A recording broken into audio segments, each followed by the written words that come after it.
दोस्तों, क्या आप जानते हैं कि आने वाले सालों में हमारी लोकसभा का चेहरा पूरी तरह से बदलने वाला है। चर्चा है कि लोकसभा की सीटें 543 से बढ़कर 800 के पार हो सकती हैं। लेकिन क्या यह सिर्फ सीटों की बढ़ोतरी है या इससे हमारे लोकतंत्र के कामकाज का तरीका भी बदल जाएगा? आज की वीडियो में हम उन 3 बड़ी चुनौतियों के बारे में बात करेंगे जो शायद हेडलाइन में नहीं दिख रही है। पहला, मंत्रियों की बढ़ती फौज। सबसे बड़ा बदलाव होगा मंत्रिपरिषद की संख्या में वृद्धि। संविधान के अनुच्छेद 75 91वां संविधान संशोधन के मुताबिक मंत्रियों की संख्या लोकसभा की कुल सीटों के 15% से ज्यादा नहीं हो सकती। अभी का गणित 547 सीटें बराबर अधिकतम 81 मंत्री। अब भविष्य का गणित, अगर सीटें 815 हुई तो मंत्रियों की फौज बढ़कर 122 हो सकती है। यहाँ सवाल यह है कि क्या हमें सच में इतने मंत्रियों की जरूरत है? अमेरिका जैसे देश में कैबिनेट में सिर्फ 22 विभाग होते हैं। क्या ज्यादा मंत्री होने से काम काज तेज होगा या सिर्फ पॉलिटिक्स मैनेजमेंट बढ़ेगा?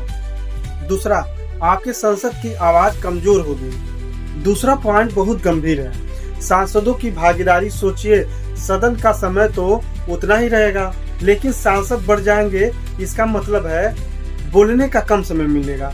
हर सांसद को अपनी बात रखने के लिए अब और भी कम समय मिलेगा। सवालों का मौका। संसद में सवाल पूछना अक्सर लॉटरी जैसा होता है। अब भीड़ बढ़ने से आपके क्षेत्र के सांसद का नंबर आने की संभावना और भी कम हो जाएगी। क्या संसद सिर्फ वोट डालने की मशीन बन जाएगी जहां चर्चा के लिए समय ही नहीं बचेगा? तीसरा, कानून की एक बड़ी चूक।